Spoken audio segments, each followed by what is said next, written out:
Hello, I am Mike, and I am Adrian. and we are young doctors from the Philippines. If this is your first time to join us, we talk about anything related to pre-med, med proper, clerkship, internship, PLE, USMLE, and beyond. Welcome to The Better Pill, your weekly prescription of tips and insights to become better students Better interns. and better doctors.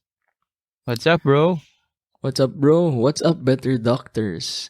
Very high yield and interesting yung topic natin today, bro. Yes, bro, dapat talaga high yield. And parang perpetual problem din to ng mga students and learners and exam takers. I'm talking about mga study techniques, study methods, and study strategies na gagamitin for medical schools and exams. Meron bang pinaka-effective? Yun yung pag-uusapan natin today based on our experience and based on evidence. Yes, bro, no? Usually kasi, bro, kung ano yung study methods mo nung pre-med, na feeling mo yun yung pinaka-superior, yun yung ginagamit mo sa med school. Yes, without even trying out other methods, no? Yes, bro, kasi minsan parang feeling mo nakakatakot magpalit ng method eh. Tama. There's always this fear of the unknown, no? Lalo na yung mga hindi mo pa na-try, natatakot ka kasi baka pumalpak. Ayaw natin pumalpak sa med school kahit isang quiz or exam lang. Tama, bro. Meron tayong, bro, guest again. Guest ulit natin. Hindi siya pumalpak. Pero mo, bro, 4 exams ang tinake niya in less than 8 months. Namely, PLE in December 2020. PLE November 2020, USMLE Step 1 in 2020, English exam in May 2021, and last month, USMLE Step 2 CK. So, very competent tong guest natin ulit. And marami siyang experience with studying outside of med school pa, ha? Marami siyang experience on, I'm sure, marami siyang inputs today about anong most effective para sa kanya. Yes, bro. In preparing for the many exams. Sa dami ng exam niya, bro. Feeling ko, na-try niya yung iba't ibang methods ng studying, bro. So, I think kailangan pa ba natin introduce, bro? I think our guest today needs no introduction and he has been featured in our previous episodes as well. Yes, bro. So, ladies and gentlemen, please welcome again my idol, Dr. Arvin Jeremy Tan. The legend. Hello. Good morning. Morning. Legend, good morning. Mga master, my idols. Good morning. Kayong dalawa. How are you, legend? I'm good. Everything's good. So, mas relaxed na now. Nothing to think about. Unlike a few months ago. So, yeah. All good. Kayo, kamusta? Feeling ko, bro, malapit na si Arvin sa state of nirvana. And congrats, legend, no, on hurdling. Congrats, bro, no? The many exams in the past few months, no. Congrats. Thank you. International exams and local exam. Thank you. Ibang klase yung feeling after. Of course, no. So, Bro Arvin, pag-uusapan natin nga today yung mga different study techniques na na-apply natin, and we've also collated some studies, evidence on what methods are superior over others, no? Mm-hmm. And syempre, meron naman tayong individual preferences based on our experience. So, share na rin natin lahat, no? Para yung listeners natin matry out din nila yung iba't ibang techniques. Mm-hmm. And they'll find out kung anong pinaka-effective for them as well. Sure. So, ayun, bro, no? Usual week natin sa med school, kunyari, first year, biochem or physio. So, today's Friday, kunyari, next week, meron tayong mga lectures. Given a handout in advance, bro. What will you do for the next week? So, let's start with the sources, no? Sources kung sa anong pag-aaralan natin. So, usually, handout naman tayo. Or, depende. Handout ba? Book ba? PowerPoint? Ano bang inaaral mo, Bro Arvin? Para for me, no, it was a major transition from pre-med to med school. Kasi back in pre-med, we weren't given handouts. So college was, talaga, I think, book talaga. As in, hindi book yung bibigay sa'yo. Sabihan ka, itong chapters yung kailangan or may many classes na hindi mo alam exactly ano yung chapter na babasahin mo. And sometimes, basta may, alam mo, per typical college, they give you a recommended reading, tapos mga supplemental, and then you have to figure it out on your own. So, going into med school, sobrang thankful ako na, oh my goodness, may handout. Hindi na ako, kasi before, part of the studying process was looking for a good resource and parang figuring out how to use that resource. And then, so the fact na may handout, it's like, oh my goodness, thank you. Wala na akong extra step na kailangan gawin. So, it was exciting to know na I just have to read the handout and I'll learn a lot of things. So definitely, I took advantage of the handout. So, given a handout for Fisho or Biochem, for example, I really read it. Kinain ko talaga siya. Yun, that was how I did it before. Lalo na nung first. So more of handout, Yeah. Bro Arvin, no? Yes. During med school. Mm. The advantage kasi of a handout because it's condensed na, no? And all the important information nandun na versus a textbook, no? Kasi sa textbook, very lengthy. And you have to filter out pa, alin ba dito yung important, which will be asked in the exams, which will be, applicable sa practical setting. Pag handout, nandun na eh. Yeah. Usually, I have the same experience with you. Sa pre-med, sa college, textbook din kami. So, we have recommended textbooks and then we're asked to read chapters. And what I did sa college was I sort of like created my own handout. Parang I took notes from the textbook. Kasi come exams, long exams, yun na lang yung babasahin ko, yung parang handout kong ginawa. And again, sa like you said, sa med school, kasi may handouts na talaga tayo. So, I also took advantage of the handouts. Kasi nandun naman lahat ng important information eh. How about you, Bro Sibs? Agree ako, bro, sa handouts. Kasi yung handout, hindi lang siya one book eh. Multiple books yan, bro, eh, na yung mga professors natin. Yun, nag-synthesize sila ng isang handout based from many, resources. Para sa atin din yun, tipid sa oras. And ang gagawin lang natin is to understand yung mga bullet points. And yun yung advantage ng handout sa akin. Mm-hmm. Yeah. Yeah, agree. So when we say handouts, we're talking about handouts, trances, PowerPoints. Yes, bro. Yung term ni Arvin, bro, yung kinain niya yung handout, yun yung gusto natin i-explore, bro, eh. Pag kinain mo yung handout, anong mga method kaya, bro, no? Yeah, how madaling do you sabihin, bro, study? kinain ko na yung handout. Oo. Ganito na lang. Given a handout, what do you do with that handout? Sige, bro. Given a handout. Given a handout, so for example, distribute a handout, tapos for us kasi a handout is given a few days before it's actually needed, sometimes the day before. So you really kumbaga siya, just in time yung arrival. I usually given a handout, tapos alam mo yung schedule for the next day. I really sit down and read every word. That's what's nice about medicine kasi it's just a bunch of facts that you have to memorize and concepts you have to understand or put together. So it's easier to remember. Yung volume wise, it's hard, but it's easier to remember. So I just read it. I don't highlight. it's super messy to highlight. Kasi for me,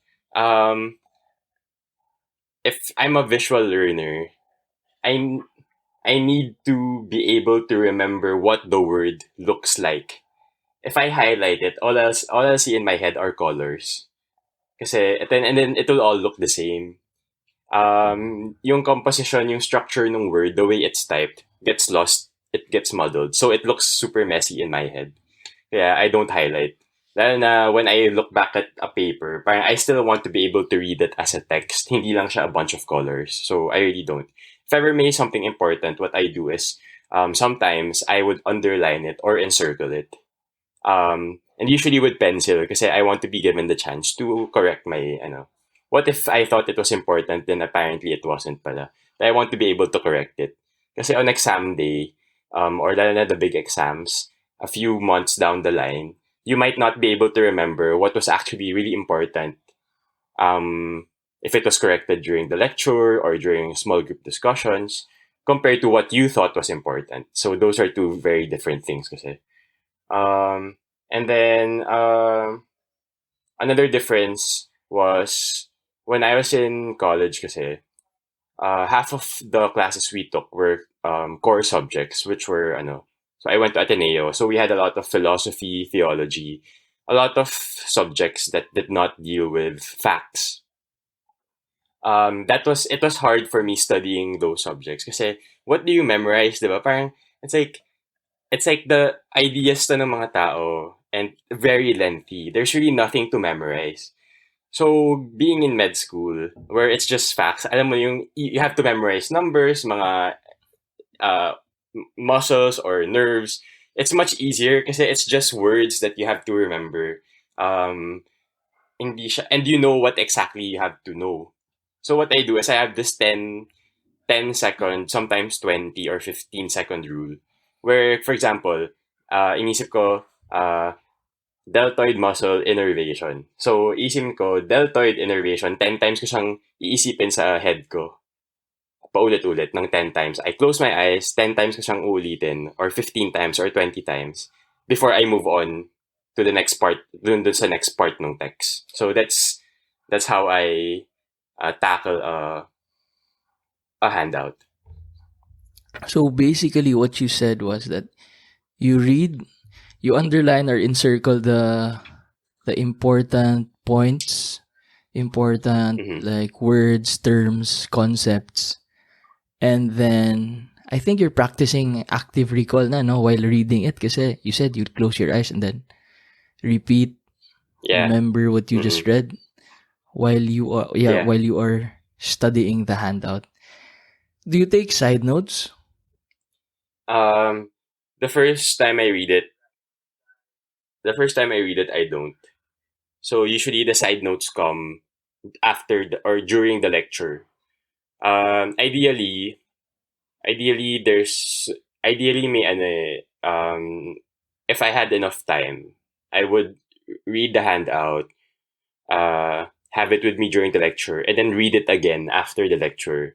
But syempre, we're pressed for time, so usually what ends up happening is the first time you read it is the only time you'll be reading it for that semester until you have to read it again for the exam. So actually, I think sometimes, I remember back in biochem, an 8-page handout would take me 1 hour to finish.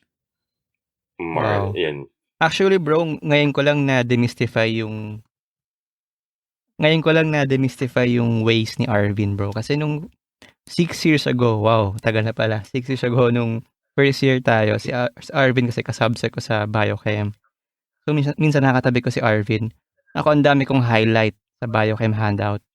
May pink, may orange, may yellow. Si Arvin, blank.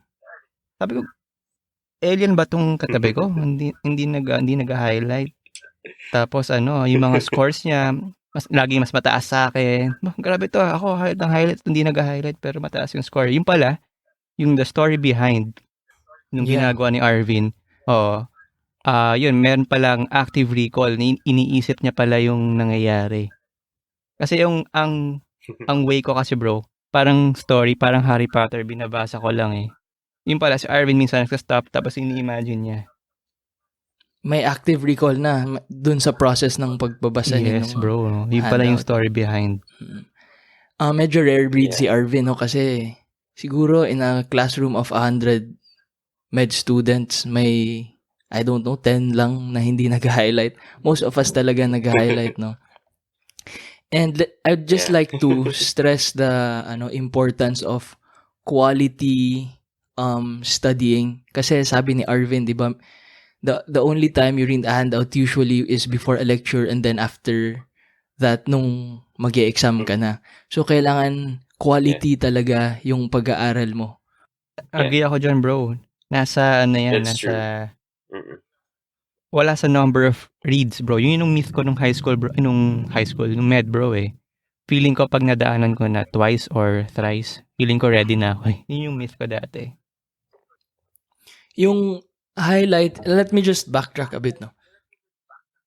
Ako naman, pag nag-aaral ako ng handout, medyo same din with Arvin.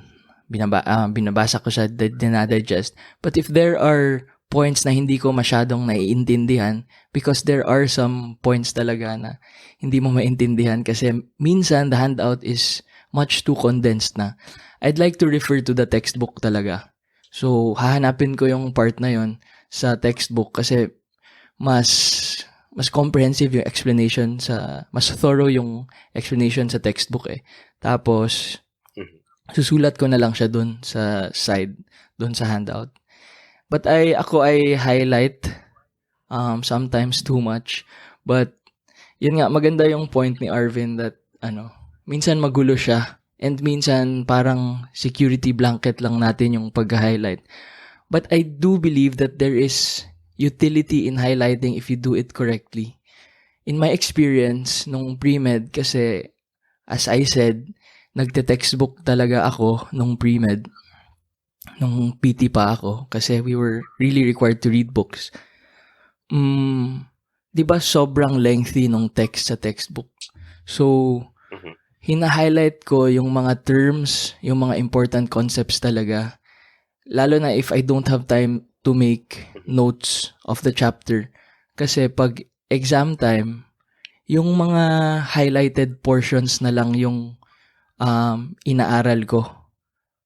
Kasi if you don't highlight in a book, it's very hard to filter out, di ba, yung important na parts. Kaya, for me, yun yung utility ng highlighting. Sa textbook, more on sa textbook siya. As we said, yung handout kasi, most of the time, yung mga important na yung nandun. So, there's not much to highlight talaga kasi importante na lahat yun eh. Condensed na siya eh.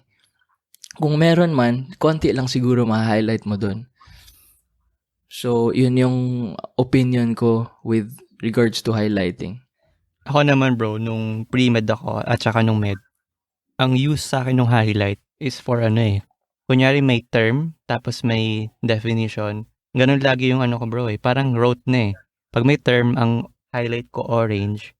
Kapag gano'n naman, definition, yellow. Akala ko, bro, ang learning ganun lang eh. Definition, term. Pero it turns out, bro, hindi pala ganun. So, nag-evolve yung highlighting ko. Siguro nung mga intern na. Tapos, yung highlighting ko ngayon, bro, parang lang siya, parang marker lang siya. Parang landmark. Hindi na siya yung definition, term. Parang ganun na, bro. Landmark. Parang alam ko lang kung saan ako nag-end, saan akong nahirapan. Parang ganun, bro. Yeah, more of highlighting na-highlight mo lang kung alin yung importante dun sa text. Yun, I think yun yung but with regards to actually learning, I think wala masyadong use highlighting. It's more of a landmark lang talaga. How about notes? Do you take notes, Arvin? When I don't take notes for myself, but on my own. When I take notes, usually yun, guided by the professor. Meaning, yung may idea or let's say pathway. Biochem kasi was my favorite subject in first year. So I keep referring to biochem. Um, so for example, biochem, there was a pathway that I couldn't understand, or it's just parang it didn't make sense. And then nagbigay ng, for example, nagpresent ng structure, kasi syempre in the handout, the structure won't really come out properly, di ba? Tapos they explain, oh, this is what happens to the structure. Kapag ganun, I make a note beside the pathway, because when I go look, because I'm planning ahead na, okay, if I'm gonna use this for the midterm exam, I need to be able to refer back to this particular insight ng professor, so that I can remember it better, and then I can move on to the next topic. Kumbaga, that's when I take notes, is when I'm given extra information or aid to help me remember it much better, so that I can move on to the next topic, because you have a lot of topics to cover. So you take notes of the information outside of the handout, no? Na important, na relevant naman. Yeah. Kasi minsan may nami-miss out din Yeah, ng that's handout correct. eh. Yeah. So the handout was sacred to me in the sense na hindi ako maglalagay doon ng unnecessary things. Kasi I treat it as my mind map. So if I put garbage in it, it feels like my mind is being thrown with garbage. So hindi ko siya True. dinoodle, hindi ko siya inaano. Yung doodle, meron akong notebook specifically for doodling and mga random thoughts about the subject. Pero in terms of information, I don't put anything for example, point of confusion. For example, the handout says one thing, one professor says one thing, and then another professor says one thing, and then you refer to the book says another thing altogether.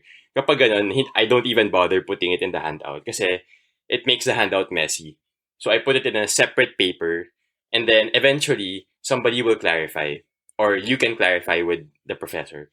When that happens, that's when I put it in the handout, kasi that clarification, that's the fact that you want to remember. It's gonna help you kasi with exam. Usually yung mga points of confusion. So, yun. If pag di pa sure, I don't put it down. Kasi for me, the handout is an extension of my brain. Parang ganun. Bale bro, yung notes ni Arvin parang synthesis, hindi siya yung word per word na kinopya mo lang eh. Parang nag-synthesize siya nung mga thoughts bago niya ilagay sa paper. Para pag binasa niya, madaling balikan. Iba kasi bro, minsan bro, no? Pag word per word mong kinopya, parang nonsense din minsan bro, no? Yeah, and yun nga, sabi ni Arvin, minsan, conflicting yung mga sources, no? So, magulo yung handout mo, magulo din yung utak mo. So, you have to clarify first. Marami din ganun actually sa med eh. May mga concepts na hindi masyadong clear. Yes, especially bro yung mga clinical subjects, no? Yeah, management, treatment. How about flashcards, bro Arvin? Are you a fan of them? Flashcards, I only became a fan when I was preparing for step 2, CK. And I think it was a lifesaver. If med school was stretched out to if instead of 4 years, it was 6 years, I think flashcards would help a lot. But since it's so condensed for us, there's really not enough time to make flashcards. Flashcards helped me with step 2 kasi I was learning from a Q bank. I didn't have a book to refer from. Well, I did. I read it, pero it took too much time. So my typical review session with step 2 was I answer questions, and then while reviewing the questions, I make flashcards on usually kapag clinical, really the points of confusion are the most high yield areas that you want to take note of. Yung stuff that will help you distinguish between disease entities, kasi that's what they test you on eh. How do you diagnose? What do you do next? What's your best next step? Yun. So the flashcards really helped. Kasi making the flashcards mismo was already a form of memory retention for me. Nag-encode na ako ng memory sa utak ko while I'm making the flashcards. That was what was funny was. Syempre, it's easier to do it in the laptop, diba? Kasi you have all your fingers to do it for you. But I thought, I should make this hard for myself so that I can remember it better. So I do it on my phone. And frustrating siya kasi I would do it while working with my gloves on na latex. So syempre hindi nagre-register yung pag-punch mo nung ano, 'di ba? Tapos kasi COVID, 'di ba? So naka-wrap yung phone ko in cling wrap to protect it so that I don't have to sanitize it so much after. And then it becomes really hard to encode the text. Now super frustrating siya, pero dahil super frustrating siya, natatandaan ko yung paggawa ko ng flashcard na yun. And I remember it better. So I remember most of I think I made 4,030 flashcards in the span of 6 months for step 2 while preparing for it. So tandang-tanda ko lahat yun.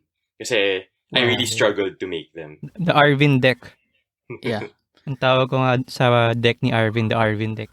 Feeling ko bro, yung thumb ni Arvin, sobrang macho na eh. Kaka-type siguro. Batak. And siguro, would you consider it some form of active recall na rin when you're creating the flashcards? Especially if you create it, nagre-retrieve ka. As opposed to like, where you're creating it, you're looking at the text or whatever source you're using. Yeah, I think so. There's a temptation to copy paste when making flashcards. So thankfully, UWorld doesn't allow copy paste, so you really have to type it out. That's one. There are some QBanks that allow copy paste. So, but then even then, I really thought na I'm already spending time doing this. Might as well make it super high yield for me. Syempre, we know, diba, concept-wise na the more senses or the more the more, how do you call this? The more brain power you use, meaning, you use different senses or different modalities to use to recall or encode information, the better the recall will be. So, I think it really helps. Typing it out, just making the question. You have to be very pensive. You have to be very thoughtful about how you make your flashcard. Because it doesn't make sense to just copy verbatim what the question was in the QBank. Because that's not your learning. That's why you're making a flashcard. It's because you had a learning point that you thought you would benefit from during review time. Not to just copy paste the actual question or whatever or concept. So you really have to think about it. And that process of trying to make a question is, I think, such a higher order thinking skill na kailangan mong ma-practice with the concept that you can't understand. And I think you'll remember it better if you do that. Super agree ako kay Arvin, no? Kasi yun yung mga pitfalls na nagawa ko while I was using flashcards na, may information, go agad ako ng flashcards. Tama si Arvin, dapat merong higher order thinking na kailangan ko ba gawa ng flashcards to? And paano ko siya gagawing flashcards na magkakaroon ng active recall?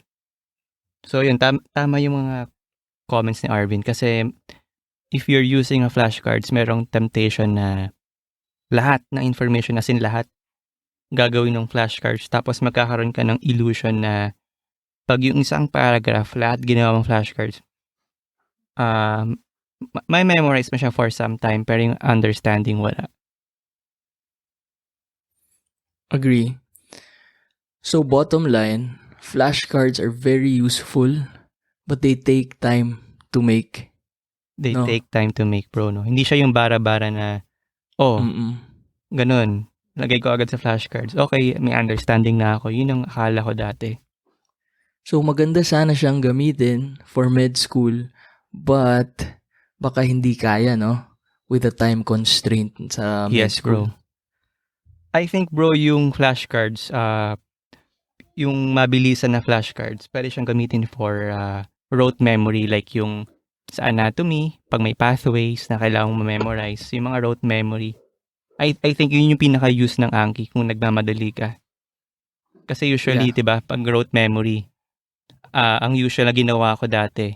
Kasi yung flashcards na ginagamit ko noon, Anki, 6 years ago, iba na siya ngayon eh. So, yung mga features ngayon, wala pa nung time natin. So, sana nagamit ko yung flashcards noon.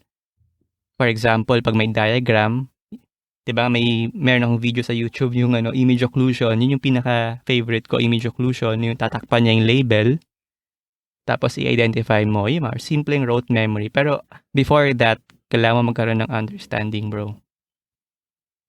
Yeah, always naman. You have to comprehend the concept first before you memorize and not the other way around.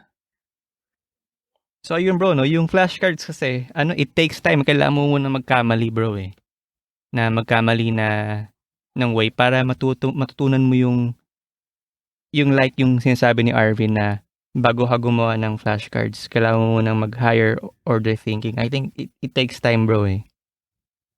Exactly. Sinabi mo kailangan mo magkamali. Well, not necessarily, bro, no?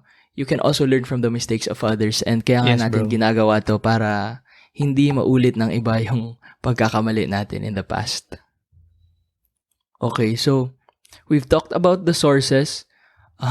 More on handout tayo over textbook kasi wala din kasi masyadong time sa med school. But if you have concepts na you have to clarify talaga, then you can refer naman to your textbooks to the specific chapter lang or section of the chapter. But it's hard, medyo hindi kaya na basahin talaga yung buong textbook. Ideally, yun yung sinasabi, you should, but it's virtually impossible talaga based on our experience. And then Arvin made some comments on highlighting, how he doesn't like to highlight because it messes up the handout. Lalo na if you over-highlight, no? Magulo talaga yung handout pag maraming kulay. But again, I think that is subject to individual preference na rin. And you take notes of information outside yung mga wala sa handout, of course, especially what the comments of the professors during the lectures. And then flashcards, very useful, but then they take time to make. So you can be selective na lang on which topics or which subjects you use flashcards on. And as Bro Sips has said, mas maganda siyang gamitin for information na rote memory. Tama ba, Bro Sibs? Yes, bro. And it takes time to master yung paano magkaroon ng understanding within flashcards. Yung nga, sabi ni Arvin, higher order thinking, bro. Kasi ganun, bro, medicine, bro, eh, diba? Hindi naman tayo yung simple memorization. Exactly. Hindi lang naman, although marami talagang ganun, but it's not all about memorization lang. Marami din kasing understanding involved, concepts, may mga complex din na concepts involved, and relationships across different systems, etc. Processes. Bro, konting sideway lang. Meron tayong mga classmates na nagre-record ng video. Then, pag uwi ng bahay, pinapaunod ulit yung video. Anong comment nyo doon sa mga ganun, bro? Actually, ako rin, bro. Minsan guilty ako niyan eh. I mean, ginagawa ko siya dati. Especially yung sa neurosciences, yung mga sobrang hirap na subjects, pinapaunod ko ulit eh. Sa tingin nyo ba, efficient ba yung ganun or ano? Para sa akin, sayang sa oras yun. Tsaka sa memory. Memory ng device mo. Magkape ka na lang during lecture. And that is another... Most people do it kasi they fall asleep during the lecture. It's really, I think, one of the main reasons. Kasi, and I think a lot of people who do it don't really rewatch the videos. It takes time eh. Parang nag-lecture twice. Yung lecture na yun usually mga 3 hours, 4 hours. I mean, low, di ba? Parang why waste your time? So, para sa akin, it's not efficient at all. What I think, yung di ko na sabi kanina was, I know a lot of people, syempre, diba, before, in college, pag lectures sometimes don't really help. Parang, you could all get it. If, diba, a lot of people just go to the library and read your textbook. Especially for certain courses, or for certain degree programs, applicable yun. But I found being in med school was, yun, una, read the handout or the text that they give you or the trans or whichever. Read it before class if you can. Lalo na kung may quiz because syempre you have to really do it. That's why I think before, diba, we thought that everyday quizzes were hassle, but they actually really help because they force you to read the handout before the actual lecture. And then attend the lecture. Attend it with all your mind and all your heart present in the lecture. Because that second exposure to the material is the lecture itself. So yun, that second exposure to the material is the lecture itself. And if you can get a lot of things from the lecture, you don't even have to read the handout a third time anymore. Just the first reading and the lecture is more than enough. So if you paid attention to the lecture, it saves you a lot of time because you're required to be in the classroom sitting down for 4 hours, 8 hours. At least you won't have to do it again at home, diba? So time saved. Mas pwede ka na mag-workout or magluto or do something else because you don't have to go back to it. Super agree ako kay Arvin, no? Yung sa lecture. Yung the lecture itself, dapat yung lahat ng nasa isip mo pertaining sa lecture. Kasi dapat ang mindset natin, hindi mo na mabalikan yung lecture. Kasi ang feeling ko dati, nag-video ako dati, diba? Binibidyohan ko. So, minsan naantok-antok ako. Hindi, babalikan ko naman to eh. Tapos in the long run, mas time-consuming kasi binabalikan ko yung lecture. Less time for workout, for labas-labas. So, ayun. Very high yield yung sinabi ni Arvin na during the lecture, dapat lecture ang nasa isip mo and pakinggan yung professor. Huwag matulog sana. Agree din ako 101%. And I think we should really also take advantage of the lectures, no, and our experienced professors. And ideally, we should have read our handouts already before attending a lecture. And syempre, marami ang points that you need to clarify when you read your handout. So, the time to clarify those are actually during the lectures and the small group discussion. So, take advantage of the lectures talaga and the professors. Kasi hindi naman lahat ng information nandun sa handout and marami ding practical experience yung professors na share sa students.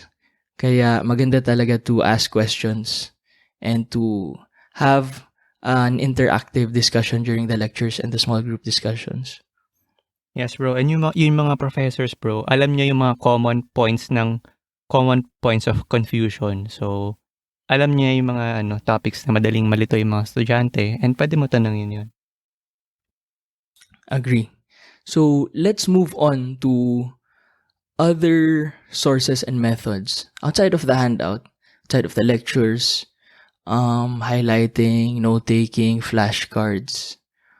What other sources do you use, Bro Arvin? What other sources? YouTube sometimes really helps, lalo na in terms of visualization.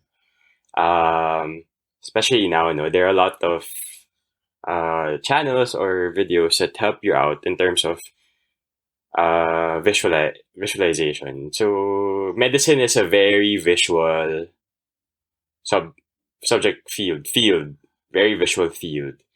We really use our eyes a lot, and there's a lot of imagery involved. Imagine if biochem could be one big movie, I think we'll remember it much better. If you can imagine. Or syempre, I mean, everything else is given. Like fish show, for example, yung muscle, yung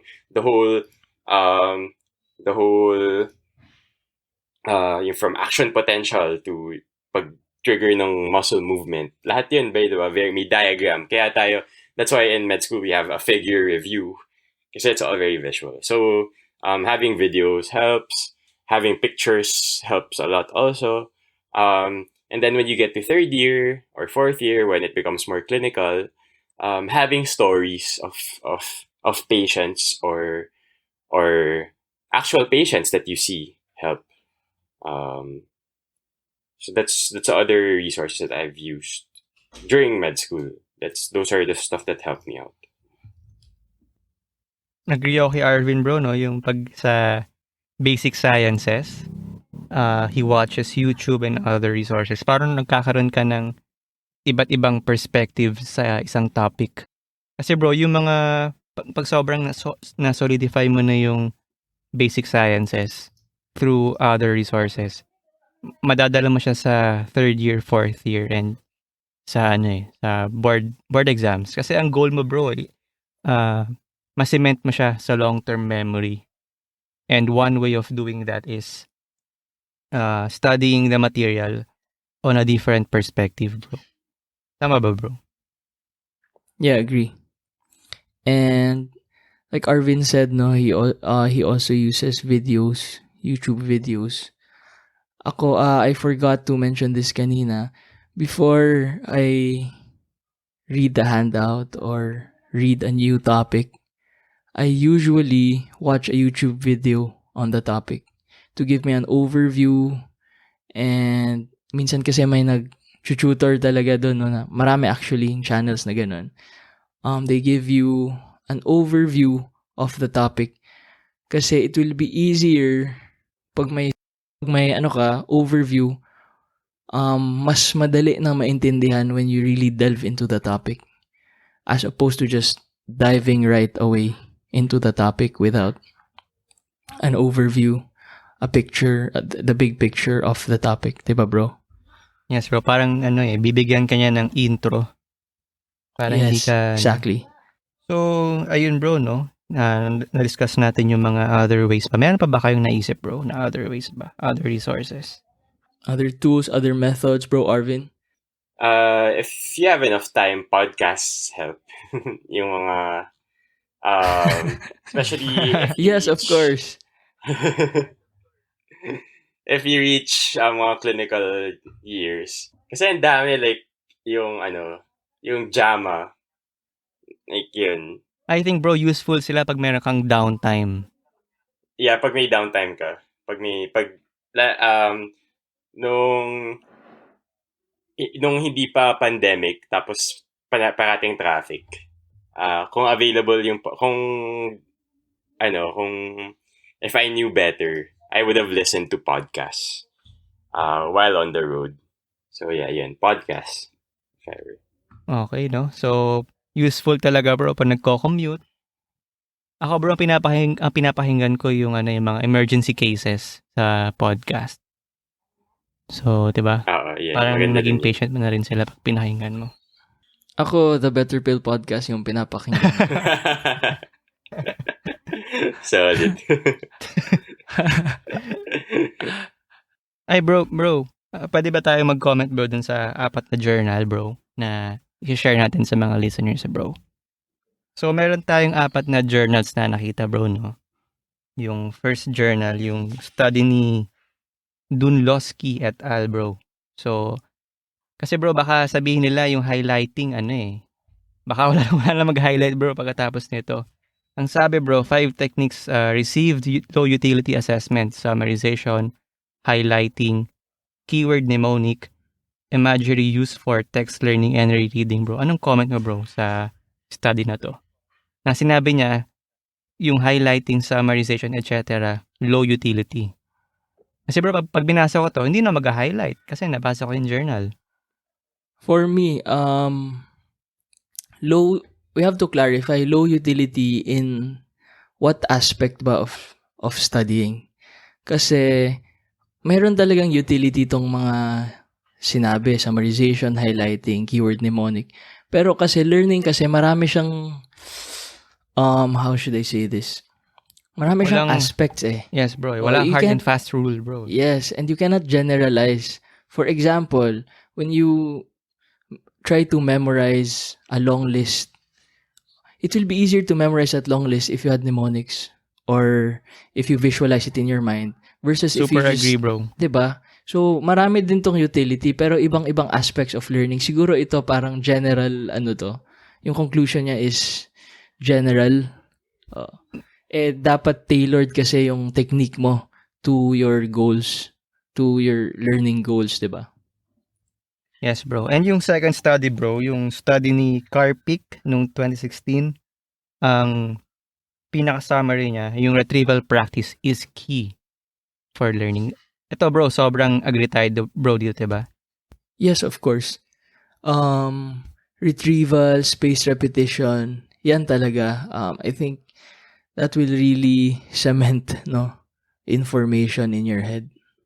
Actually, bro, before yung recording natin, binabanggit mo yung before retrieval, kailangan mo muna mag-encode. Yeah, so there's two aspects in learning. First is encoding and then retrieval. Encoding is putting it in your memory and retrieval is retrieving it from your memory. So, dapat ganun yung pag-aaral. When you read your handout, you're actually encoding. So, there are several methods of how to encode. And then, the important thing is you have to retrieve it regularly in your brain. Kasi pag inaalala mo siya actively, mas maaalala mo siya in the future. Yeah. A good example is,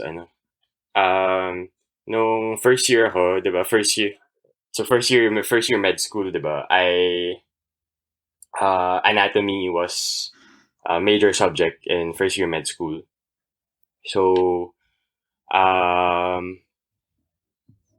before, syempre, I started working out major, as in really tutok na workout. Was in med school also, which is funny. Because technically you didn't have time, diba? So that every time I work out during med school was the time that I would review anatomy concepts. So yun, paggamit ng muscles, all of that. So yun, working out really helped during med school kasi it helped me review anatomy concepts while working out. So, very important talaga, bro, ang balance sa mind and body. And lastly, bro, ang pinaka gusto kong study, itong actually luma na parang pananlolo natin yung study ni Spitzer noong 1939. Parang kinompare niya, bro, yung kalahati ng samples niya, yung normal na aral, yung kalahati naman ng sample naman niya.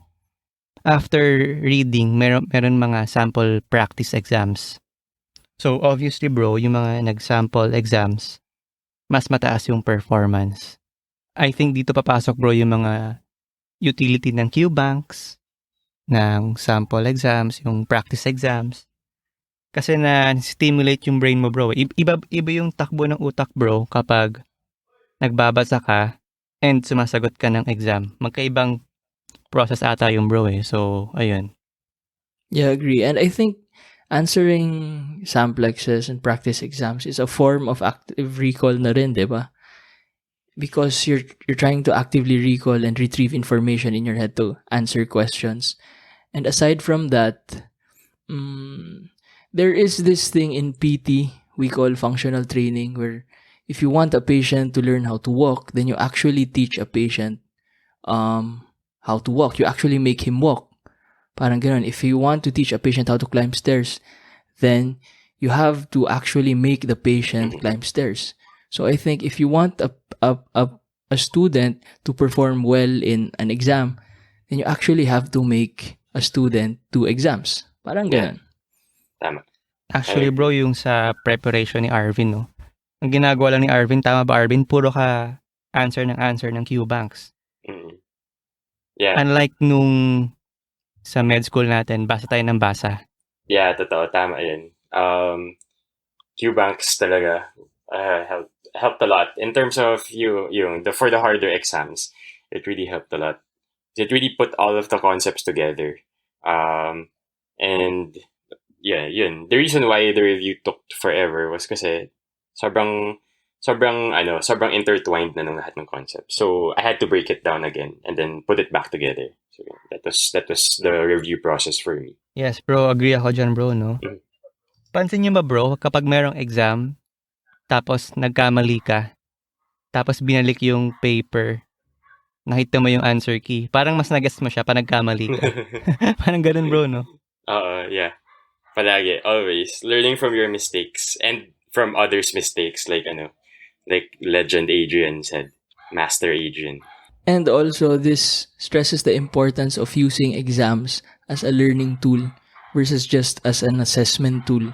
Because you can actually also learn from exams, especially when you rationalize why one answer is wrong, why one answer Yeah. is correct.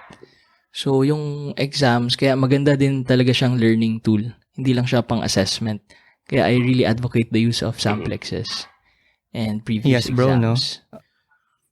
Ang concession ko dati, bro, pag may mga sample exams, parang answer key sa akin yun. So, feeling ko yung mga lumabas sa mga sample exams, dapat lumabas sa exams ko, kundi low yield. Tama yung term mo, bro. Learning tool. Hindi siya yung Yeah. answer key. Yeah.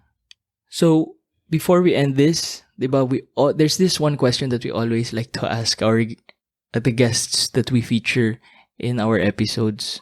Bro Sibs, ikaw na magtanong kasi favorite mo talaga to. Hindi naman sa favorite, pero we learn from we learn from it from other people. So, bro, if given a time machine starting back from first year in 2015, meron ka bang regrets, bro, on how you study, and would you do something differently? Regrets? Not really. Actually, parang wala. Parang I think I did okay in terms of looking back, given everything, the whole situation, the time constraint, everything put together. I think I was happy with my strategy. Let's just put it that way. I think,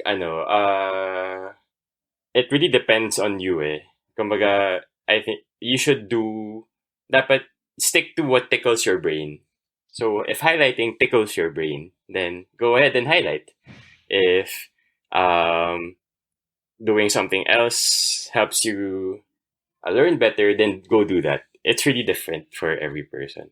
It's hard to say which one is better compared to the other. But I think what's important is that when you study, you have to make sure that you're not confused.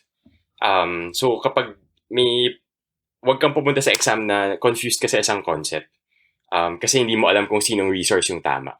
So that's one thing you have to really figure out. It doesn't matter if you highlight or but then that's the one thing that you have to resolve before going into an exam.